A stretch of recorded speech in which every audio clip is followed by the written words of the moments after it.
सरकारी स्कूल के देश के पहले मीडिया नेटवर्क में आप सभी का स्वागत है। मैं हूं चंचल और आप देख रहे हैं ईएफएस स्कूल की चटपटी खबरें। एक स्वतंत्र गणराज्य बनाने और देश में कानून का राज स्थापित करने के लिए 26 नवंबर 1949 को भारतीय संविधान सभा द्वारा भारत का संविधान को अपनाया गया और 26 जनवरी 1950 को इसे लागू किया गया। इसीलिए हम 26 जनवरी मनाते हैं। 74वें गणतंत्र दिवस पर आदरणीय राष्ट्रपति द्रौपदी मुर्मू जी द्वारा तिरंगा फहराया गया और समारोह का आयोजन किया गया। इस समारोह में मिस्र के राष्ट्रपति बतौर मुख्य अतिथि शामिल हुए, जहां कर्तव्य पथ पर परेड का भव्य आयोजन किया गया। तमाम ईएफएस स्कूलों में भी गणतंत्र दिवस बड़े ही धूमधाम से आयोजित किया गया, जहां कुछ बच्चों ने परेड करी तो कुछ बच्चों ने सांस्कृतिक प्रस्तुतियां दी। चलिए देखते हैं गणतंत्र दिवस पर कुछ स्कूलों की झलकियां।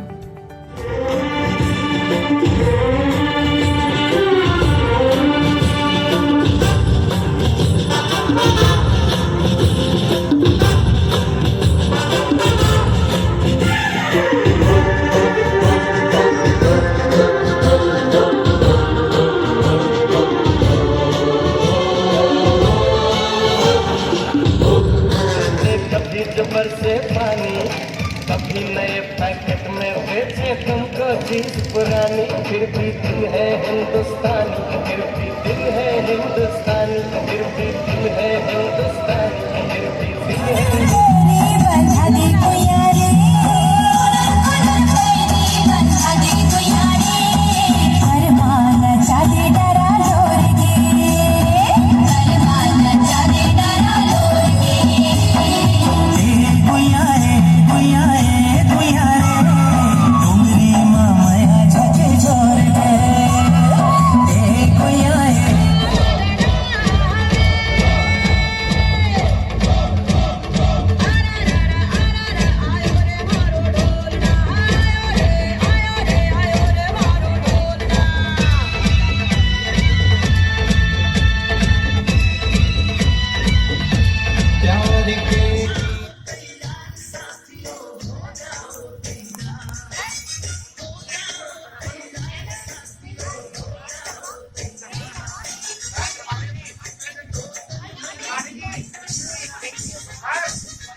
राज, मैं अभी वनवासी हूँ और मुझे 14 वर्षों तक सन्यास का जीवन व्यतीत करना है।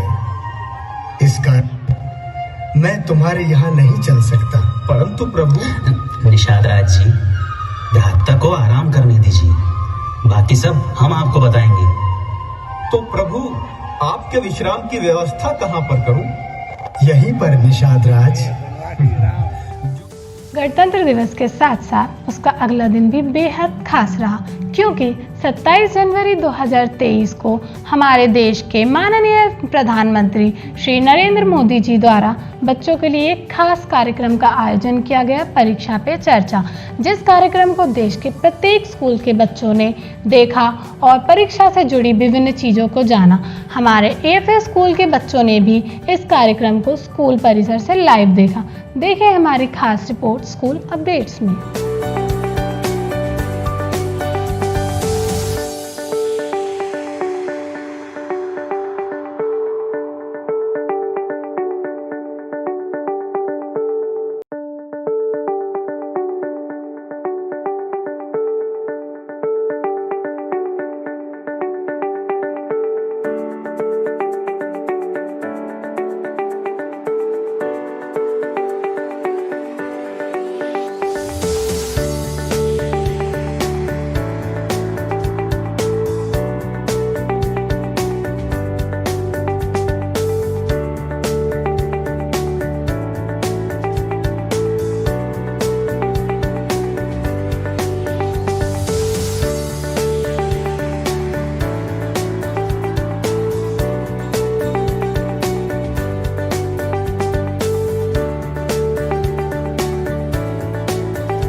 यहाँ कैरियर मेले का आयोजन किया गया, जिसमें ITI से पधारे प्रशिक्षण प्रभारी श्री रविंद्र भार्गव ललिता रघुवंशी ने छात्रों को रोजगारोन्मुखी जानकारी दी। MIC सेंटर से पधारे मयंक जी ने कंप्यूटर क्षेत्र में छात्रों को रोजगार मूलक जानकारी दी।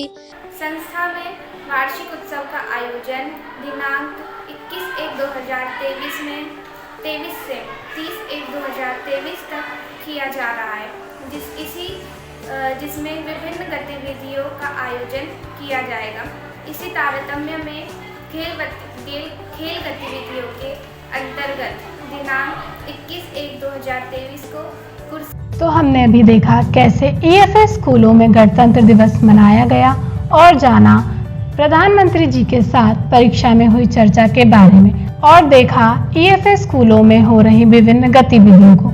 इसी के साथ आगे बढ़ते हैं चटपटी कहानियों की ओर। कहानियाँ जो जीवन का सार सिखाती हैं, मुश्किल घड़ी में भी थोड़े ठहाके दिलाती हैं, रातों में उड़ी नींद को वापस ले आती हैं। तो चलिए सुनते हैं EFS स्कूल के बच्चों द्वारा कुछ ऐसे ही मजेदार कहानियाँ।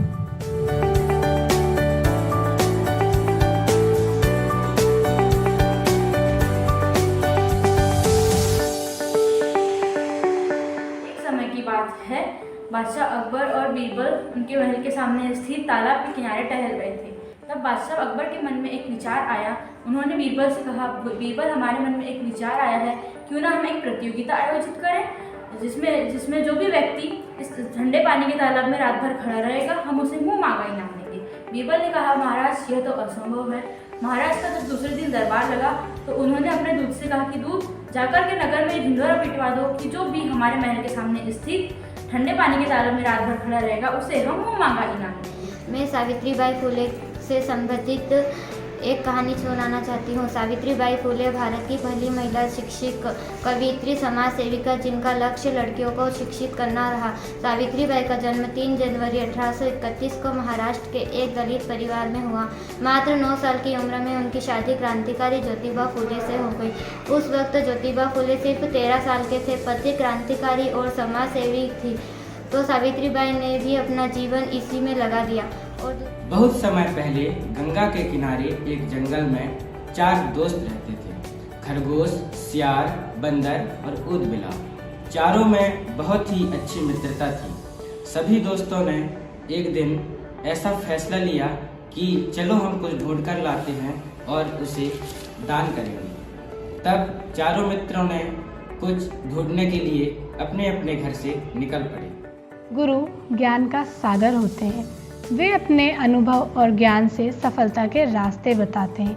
गुरु मन को खोलते हैं और जीवन में सही दिशा बताने वाले मार्गदर्शक होते हैं। आइए मिलवाते हैं ऐसे ही ज्ञान के सागरों से टीचर्स ऑफ द डे में।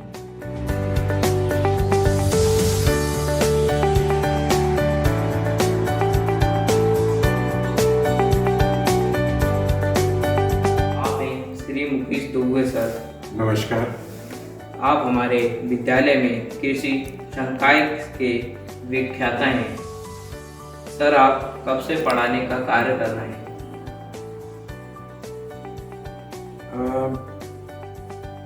बेटा, ऐसा है कि मेरी नौकरी शिक्षा विभाग में 1995 में शुरू हुई थी। पहले मैं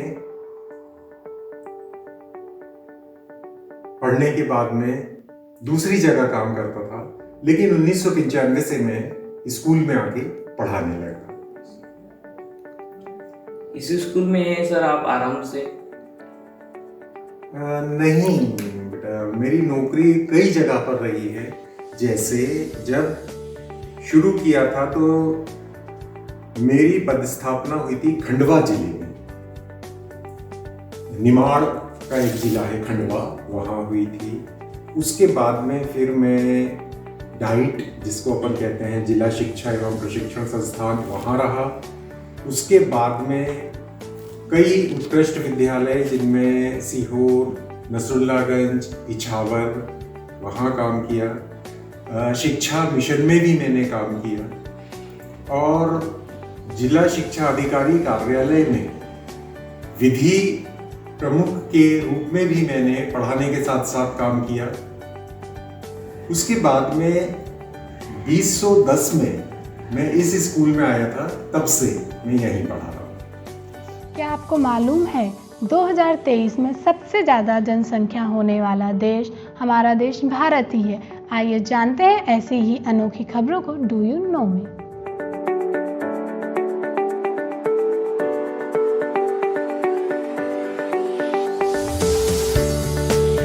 दोस्तों, मेरा नाम आकाश तिवारी, मैं कक्षा 11वीं का स्टूडेंट हूँ। क्या आप जानते हैं दुनिया की कई अनदेखी अनसूची बातें दर्शकों तक पहुंचाना। क्या आप जानते हैं कि EFA radio TV Madhya Pradesh का मात्र एक ऐसा जरिया है जो सरकारी स्कूलों के छात्र छात्राओं की प्रतिभा को ऊंचा उठाने का और रचनात्मक शैली की प्रतिभा को निखारने का माध्यम है। क्या आप जानते हैं कि भारत की विश्व का 7वां सबसे बड़ा देश है। विश्व विख्यात खेल शतरंज का जन्म भारत में ही हुआ है। भारत की फिल्म स्टडी विश्व की सबसे बड़ी स्टडी है। भारत को चमत्कारों का देश यूं ही नहीं कहा जाता। हमारे देश में कुछ मंदिर ऐसे भी हैं जिनके बारे में जानकर आप खुद ही दांतों तले उंगली दबा लेंगे। आज हम बात करने जा रहे हैं दक्षिण भारत के एक ऐसे मंदिर के बारे में जिसके बारे में कहा जा रहा है कि यहाँ नंदी की मूर्ति का आकार साल दर साल बढ़ता जा रहा है। आंध्र प्रदेश के कुर्नूल में स्थित इस मंदिर का नाम श्री यंगति उमा महेश्वरा मंदिर है। अपने आप में अनोखे मंदिर के बारे में कहा जा रहा है कि यहाँ नंदी के बढ़ते आकार की वजह से रास्ते में पड़ रहे खंभों को हटाना पड़ गया है। कहते हैं कला और शिल्प हमारी संस्कृति का एक अहम हिस्सा है और यह अहम हिस्सा कहीं ना कहीं किसी में छुपा रहता है। चलिए देखते हैं हमारे EFA स्कूल के कलाकार बच्चों की कलाएं। चलो जाने में।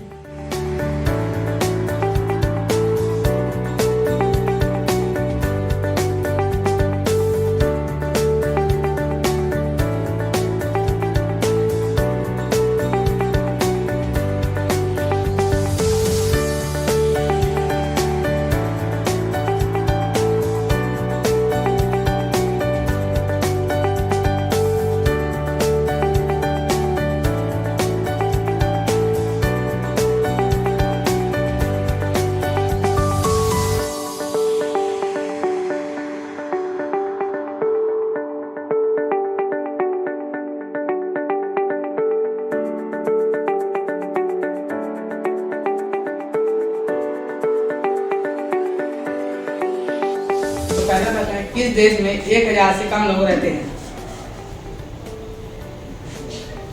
Vatican city. दूसरा क्वेश्चन, गरीबी हटाओ का नारा किसने दिया? इंदिरा गांधी।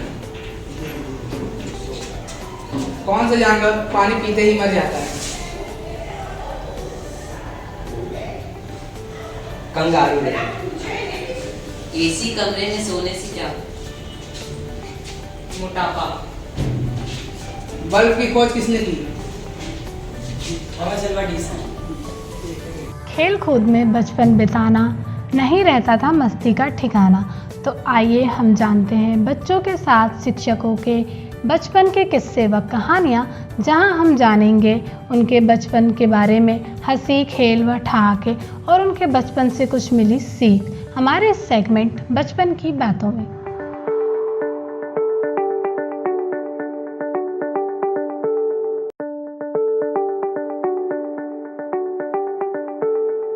प्रश्न क्रमांक पहला है, सामाजिक न्याय एवं निःशक्तजन कल्याण विभाग का मुख्य कार्य क्या है और समाज में किस वर्ग को इसका लाभ मिलता है?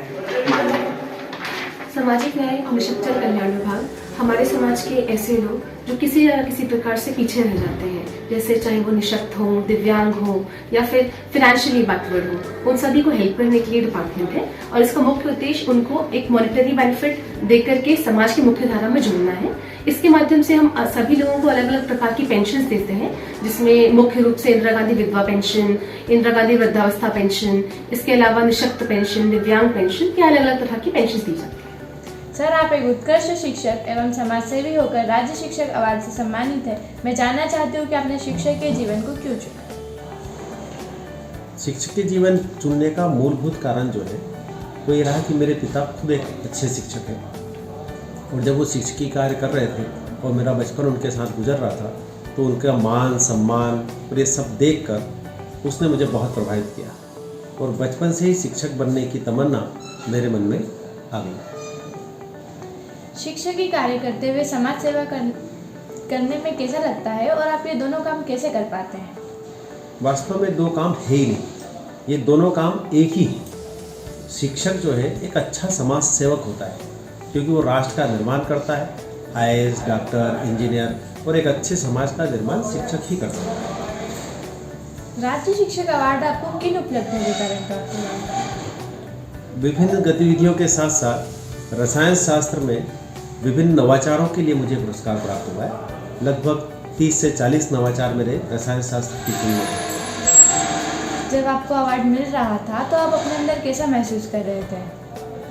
अवार्ड या सम्मान जब भी किसी को भी प्राप्त होता है तो मनुष्य की प्रकृति है तो उसे अच्छा लगता है, और सम्मान या आपके किए गए कार्यों का जो प्रतिफल है वो आपके कार्य करने की क्षमता को सदैव बढ़ाता है। एक शिक्षक होकर आप छात्रों के बारे में क्या सोचते हैं? छात्र हित के साथ साथ छात्रों के विषय में मेरा ऐसा मानना है कि छात्र को सुसंस्कारवान होना अत्यंत आवश्यक है। जब आप अध्ययन करते थे उस समय आपके पढ़ने का तरीका कैसा था? जब मैं अध्ययन कर रहा था तो मैं एक ही विषय को कई पुस्तकों से पढ़ने का आदी रहा, और पुस्तकों से पढ़ने के कारण मुझे बेसिक नॉलेज शुरू से अच्छा रहा। बचपन में आपको कौन सा खेल पसंद था और आप कैसे खेलते थे? बचपन में सामान्यतः मोहल्ले गली में जो खेल होते हैं, पतंग उड़ाना, गुल्ली डंडा, गोटियाँ, ये सब खेली। मगर जब थोड़ी उम्र बढ़ी, स्कूल आए तो क्रिकेट, टेबल टेनिस, इस तरफ मेरा रुझान बढ़ा। टेबल टेनिस और क्रिकेट की टीम का सदस्य रहा मैं, और टेबल टेनिस में खरगोन जिले का कैप्टन भी रहा। हर किसी का अपने सब्जेक्ट को समझाने का तरीका अलग अलग होता है। इसी प्रकार EFA स्कूल के बच्चे भी आपको बताने आ रहे हैं नए रूप से इंटरेस्टिंग टॉपिक्स सब्जेक्ट टॉपिक में।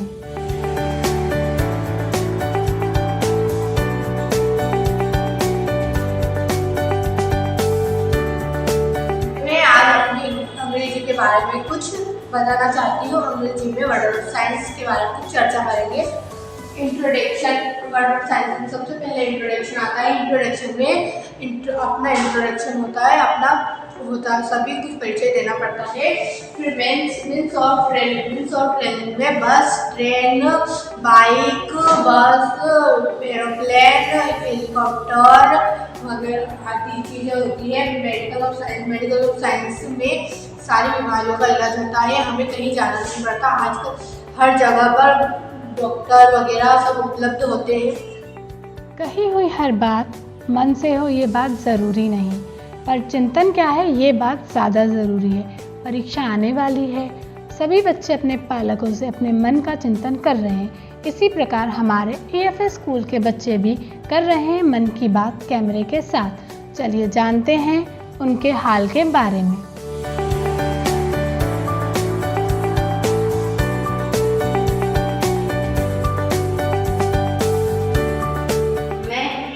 परीक्षा के दिनों में मेरा हाल के बारे में, इस टॉपिक के बारे में कुछ कहना चाहता हूँ, जो कुछ इस प्रकार है।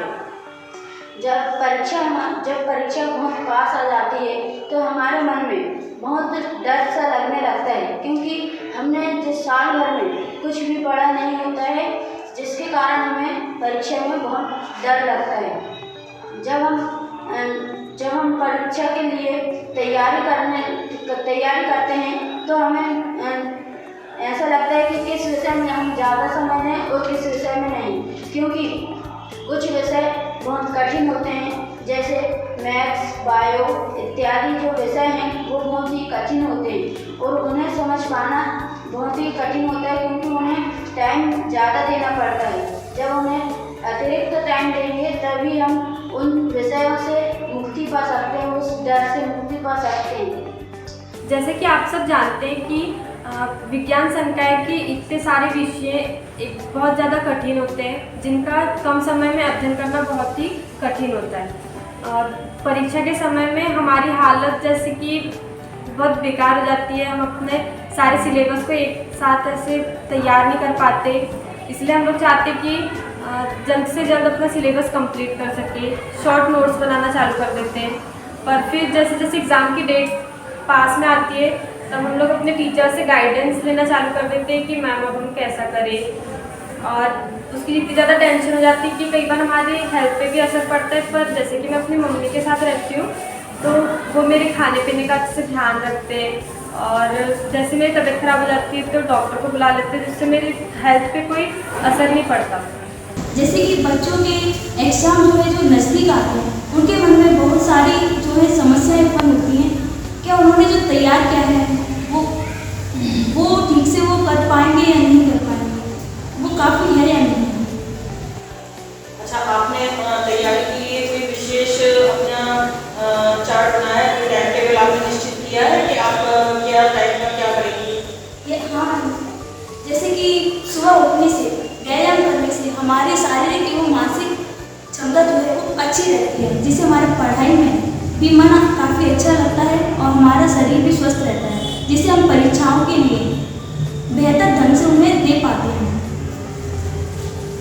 कभी कभार जो होता है परीक्षाएं नज़दीक आती हैं तो जो स्टूडेंट्स होते हैं घबराहट में भी ये जो उन्हें आता है वो भी भूल जाते हैं, साथ में जो नहीं आता है उसमें दिमाग बढ़ाते हैं। परीक्षाएं उन्हें एकदम युद्ध के मानी प्रतीक होती हैं। Oh my God, exam exam exam, जितने पास आते हैं उतनी ही हार्ट बीट तेज हो जाती है। न नींद आती है, न प्यास लगती है, न भूख लगती है।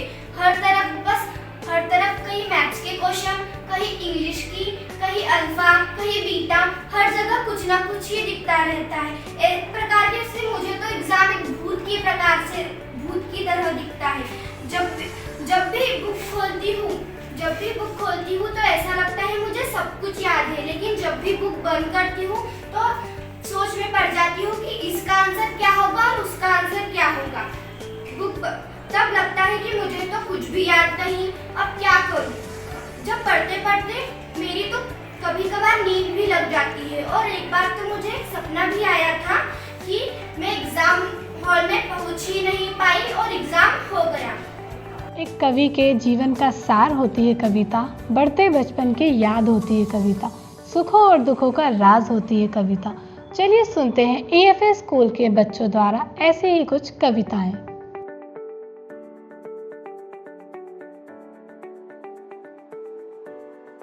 सिंहासन हिल उठे, राजवंशों ने प्रगति तानी थी, बूढ़े भारत में भी आई फिर से नई जवानी थी। दूर फिरंगी को करने की सबने मन में ठानी थी, चमक उठी सन 57 में वह तलवार पुरानी थी। बुंदेलो हरबोलो के मुख हमने सुनी कहानी थी, खूब लड़ी मर्दानी वह तो झांसी वाली रानी थी।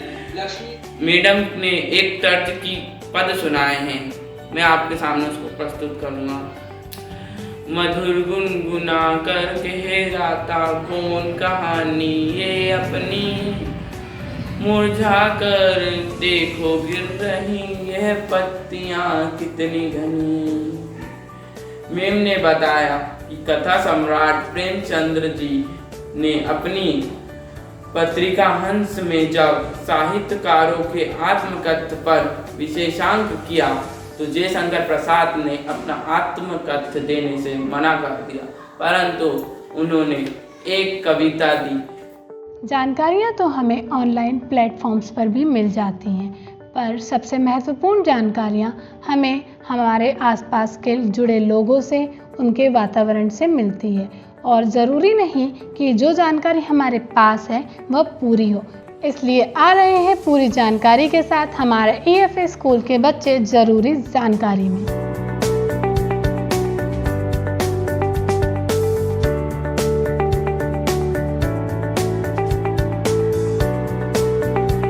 शहडोल जिले में बाणसागर परियोजना है, इसका नाम तुमने सुना होगा।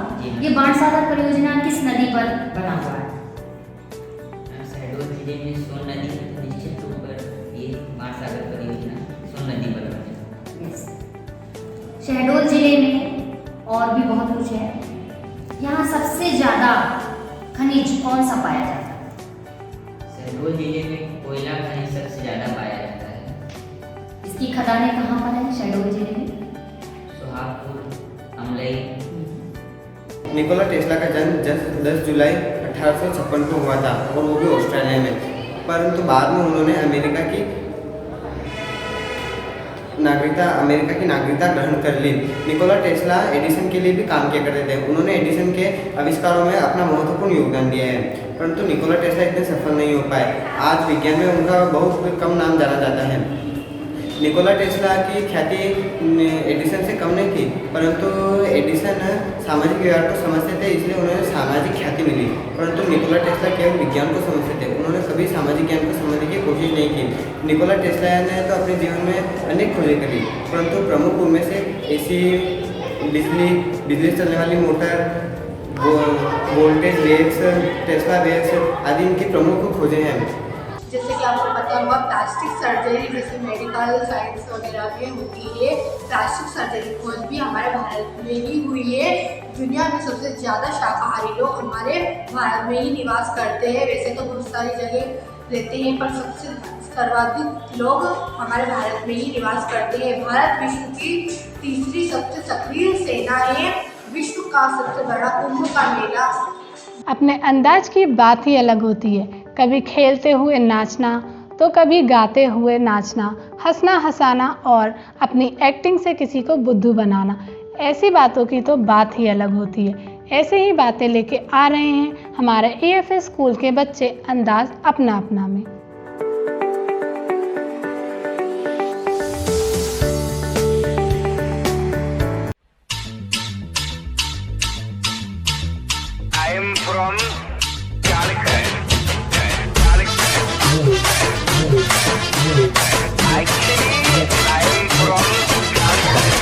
जीने मरने को हम तो हैं तैयार, मारो दुनिया को खुश रहो ना यार। आइला रे लड़की मस्त मस्त तू आइला रे, फिर से बोल जरा जो तू बोला रे, देख के तुझको दिल आई को डोला। आइला रे मस्त मस्त तू मस्त तू आइला रे।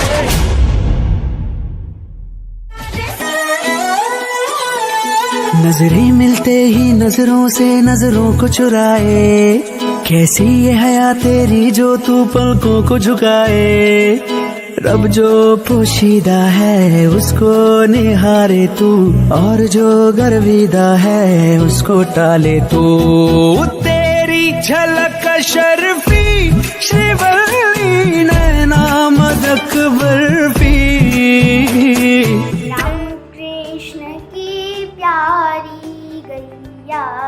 सारे जग की माता है, धर्म अर्थ और काम मोक्ष की दाता, भाग्य विधाता है।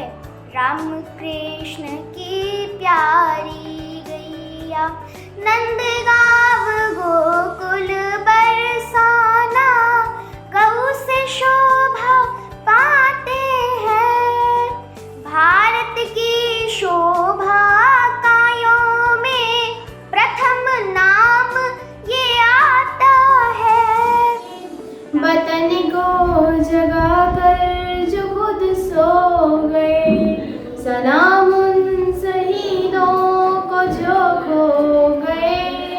वतन को जगा कर जो खुद सो गए, वो थे लाडले अपनी माओ के पाले, मगर हो गए गोलियों के हवाले। आजादी के बदले जवानी लुटा दी, वतन के लिए जान की बाजी लगा दी। आइए बढ़ते हैं हमारे स्पेशल प्रोग्राम की तरफ, जहां EFA भोपाल में एक्स्ट्रा चाइल्डहुड के बच्चों को दुबई के क्लाउड किचन का वर्चुअल टूर कराया गया, जिनमें कक्षा 11वीं की छात्राएं मिली दुबई के क्लाउड किचन के शेफ शक्ति से।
ये थी EFA स्कूल की चटपटी खबरें।